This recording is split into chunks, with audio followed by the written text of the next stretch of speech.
Si tu joues les hommes lézards comme des guerriers tribaux un peu sauvages, tu rates leur vrai délire. Eux, c'est l'inverse. Ils ne sont ni cruels, ni honorables. Ils sont froids, pragmatiques et surtout lucides. Ils ne paniquent pas, ils ne se vexent pas, ils ne se donnent pas à fond. Ils font un calcul. Et dans le marais, ce calcul, il est rarement en faveur des personnages joueurs. Aujourd'hui, je te donne leur doctrine. Pas pour faire réaliste, pour faire des combats crédibles, tendus et différents de tes autres monstres. Leur moteur, coût, bénéfice, pas l'ego. Le premier switch, il est simple. Un homme lézard ne se bat pas pour gagner. Il se bat si ça améliore ses chances de survie. Donc il observe, il teste, il choisit. Et si le calcul devient mauvais, il se retire. Pas en courant comme un gobelin, en décrochant proprement, en se couvrant, en disparaissant. Ok, je te montre comment ça démarre quand l'ennemi est froid, pas vénère. Dans les roseaux, tu vois un mouvement, puis plus rien, et le silence revient, comme si on te jaugeait. Je vais chercher des traces. Ok, fais-moi un jet de survie pour retrouver quelque chose. Tu comprends, ils ne veulent pas se montrer. Ils veulent te faire avancer là où tu n'as pas pied. Tu avances et tu réalises trop tard que tu viens de quitter le sol ferme. Tu viens de poser leur identité. Pas de rage, pas de cri, juste une décision froide. Et maintenant que le terrain est choisi, on passe à leur arme préférée. Leur vraie arme, le marais. Un combat d'hommes lézards en terrain sec et ouvert, c'est une occasion manquée. Eux, ils veulent l'eau, la boue, la brume, les joncs, les berges instables, tout ce qui ralentit les humanoïdes classiques, tout ce qui casse les lignes de vue. Ils attaquent depuis l'eau, ils replongent, ils changent d'angle, ils forcent le groupe à se désorganiser juste pour rester debout. Concrètement, voilà comment tu fais sentir que le marais combat pour eux. Vous observez le lac à l'eau sombre se trouvant juste devant vous. Lorsque soudain, une lance sort de l'eau et t'assème un coup sec. 22, ça touche? Oui, 22, ça touche. Tu prends 4 points de dégâts et la silhouette replonge. Tu n'as même pas le temps de riposter. Fais-moi un jet d'acrobatie pour garder l'équilibre. Tu tiens la berge et tu repères une zone qui bouge. Tu glisses, un pied dans l'eau, et là, tu comprends que ton placement vient de mourir. Et tu vois le truc? Tu n'as pas boosté les stats. Tu as retiré des options. C'est ça leur guerre froide, gagner sans s'exposer. Ils font le sale boulot. Éclaireur, patrouille, embuscade, piège. Dans leur logique, ils ne sont pas des gardiens de donjons. Ce sont des éclaireurs, des patrouilleurs, des poseurs de pièges. Ils contrôlent l'approche. Ils créent l'embuscade. Ils décident si tu avances ou si tu tournes en rond. Et souvent, ils ont un anneau de sentinelle à distance, avant même le vrai site. Donc le combat commence bien avant la porte. Je te fais une approche propre, une défense périphérique qui donne l'impression d'un territoire vivant. À certains endroits, les roseaux sont cassés, mais pas par le vent. Et vous voyez des marques de pas qui s'arrêtent net, comme si quelqu'un s'était immobilisé longtemps. Je cherche s'il n'y aurait pas un piège dans la zone. Si tu veux repérer un piège, fais-moi un jet de perception. Vous contournez, vous passez sans déclencher le piège. Tu entends un clapotis, puis une corde qui se tend, et là, tu sais qu'il est trop tard. Tu vois, ce passage, il sert à une chose, faire comprendre aux joueurs que ce n'est pas une rencontre aléatoire, c'est une zone tenue. Et maintenant, on arrive au cœur. Comment ils choisissent leur cible? Ils ciblent méthodiquement la menace principale. Eux ne tapent pas ce qui est devant, ils tapent ce qui est dangereux. Le lanceur de sorts visible, le gros dealer de dégâts, le mec qui contrôle la mêlée, et ils le neutralisent sans théâtre. Pas d'honneur, pas de duel, juste un problème à résoudre. Ok, là je te montre leur style le plus glaçant, neutralisation froide, sans panique. Juste après la résolution de ton sort, tu remarques que les têtes se tournent toutes au même moment. Pas vers le guerrier, mais bien vers toi, le lanceur de sorts. Et tu sens que tu viens d'être classé menace. Je me mets à couvert. Fais-moi un jet de discrétion. Je me replace pour pouvoir placer des attaques d'opportunité. Fais-moi un jet d'acrobatie. Je m'interpose pour bloquer le passage vers le magicien. Tu peux me faire un jet d'athlétisme. Vous cassez la ligne de vue et leur focus perd une seconde. Ils verrouillent le magicien et tout devient très calme.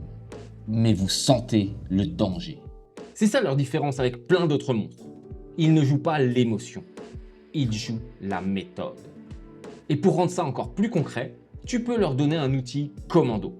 Si tu veux d'autres vidéos tactiques de monstres jouables ce soir, n'hésite pas à t'abonner. Tu peux aussi liker si ça t'aide et commente. Tu les imagines plutôt gardiens territoriaux ou commando du marais? Variante commando. Filet plus poison égale une proie immobilisée. Tu veux vraiment une scène qui marque? Ajoute un ou deux profils commando. Le plan est simple. On ouvre au filet pour coucher et entraver. Puis on punit à la sarbacane pour empoisonner. Pendant que les autres gardent la distance. Ce n'est pas sale, c'est cohérent. Et c'est très guerre froide. Contrôle, neutralisation, économie de risque. Ok, scène courte, très lisible, très efficace. 20 ça touche? Oui, ça touche. Un filet claque l'air. Tu sens le poids te plaquer au sol et derrière un souffle sec. Une sarbacane. 15, ça rate j'imagine. Ouais, ça t'imagines bien. Ok, tu fais quoi? J'essaie de briser l'entrave. Fais-moi un jet d'athlétisme pour sortir du filet. Tu te libères vite. Ils doivent recalculer. Tu restes cloué et là, tu deviens une proie. Plus un adversaire. Et tu viens d'obtenir un truc rare. Un combat où les joueurs sentent qu'ils perdent du contrôle, sans que tu triches. Et si tu veux passer au niveau au-dessus, tu ajoutes un chef d'orchestre. Le chaman, pas un DPS, un chef d'orchestre de terrain. Le chaman homme-lézard ne sert pas à faire des dégâts. Il sert à transformer la zone en piège vivant. Avec des brouillards pour couper la vue, des entraves pour clouer, des épines pour rendre les déplacements douloureux, et des reptiles invoqués pour bloquer et fatiguer. Et la tribu le protège, parce que c'est lui qui rend le combat impossible à jouer normalement. Je te fais la scène marais cauchemar, mais version froide et contrôlée. La brume se lève d'un coup. Vous perdez la silhouette de vos alliés de vue. Et le sol accroche vos bottes. J'essaie de garder le contact visuel avec le groupe. Ok, fais-moi un jet de perception. Je vais tenter de trouver un passage dans cette purée de poids. Dans ce cas, fais-moi un jet de survie ou d'investigation, selon ce que tu préfères. Vous retrouvez une trajectoire et vous recréez une cohésion. Vous avancez au hasard et vous offrez un flanc. Ils vous punissent tout de suite. Ce que tu viens de créer, c'est leur combat idéal. Pas spectaculaire, mais épuisant. Et maintenant, logique froide oblige, on parle de leur retraite. Ils se replient quand le calcul devient mauvais. Eux n'ont pas la pulsion jusqu'à la mort. Ils décrochent quand ça ne vaut plus le coup. Mais attention, leur retrait n'est pas une fuite honteuse, c'est une manœuvre. Ils se couvrent, ils replongent, ils disparaissent derrière leurs frontières naturelles. Et surtout, ils n'aiment pas s'éloigner trop loin de leur territoire. Donc ils peuvent rompre pour revenir plus tard, autrement. Je te montre comment faire une retraite propre qui reste fun. Suite au dernier round, ils reculent en gardant leur lance devant. Un dernier tir, puis ils glissent dans l'eau, comme si le marais les avalait. Que faites-vous? On les poursuit furtivement. Ok, si vous voulez les poursuivre sans qu'ils vous repèrent, faites-moi un jet de survie. Vous les suivez prudemment et vous évitez le dernier piège. Vous les poursuivez trop vite et vous vous faites cueillir sur une berge molle. Et tu viens de régler un problème classique. Pourquoi ils se battent jusqu'au dernier point de vie? Ils ne devraient pas. Eux, ils vivent, ils apprennent ils reviennent. Politique locale, ils utilisent les autres comme tampons. Ça, c'est une pépite à jouer. Les hommes lézards peuvent être courageux, mais politiques. S'ils méprisent une autre faction sur place, ils peuvent se retirer, se repositionner et laisser l'autre prendre des pertes. Ça donne des combats à 3 temps. Les personnages joueurs arrivent, ça chauffe et soudain l'écran de fumée.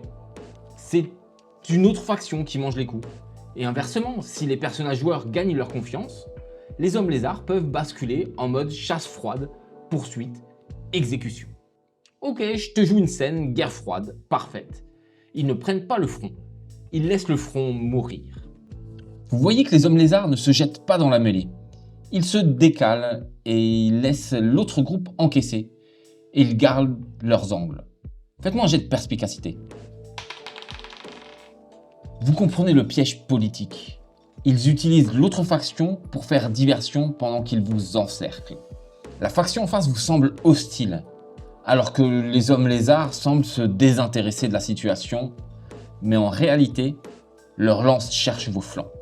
Et là, tu as un combat qui a du sens, parce que l'ennemi a une priorité, survivre et rester efficace, pas mourir avec panache.